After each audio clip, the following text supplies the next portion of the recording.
Let's start with my small garden. It has many different types of herbs, shrubs, climbers, and I also have a bonsai. Gardening is how I relax. It's another form of creating and playing with colors. I would like to share the poem I have written for my garden. The poem's name is My Terrace Garden. My terrace garden is the best and has a place to rest.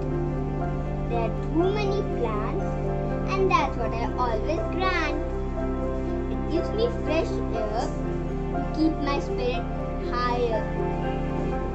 Oh my terrace garden, I love you. If there were some animals too, it would become the best tiny zoo. Colorful butterflies roam around. Seems like heaven is on the ground. Oh, I always leave the rest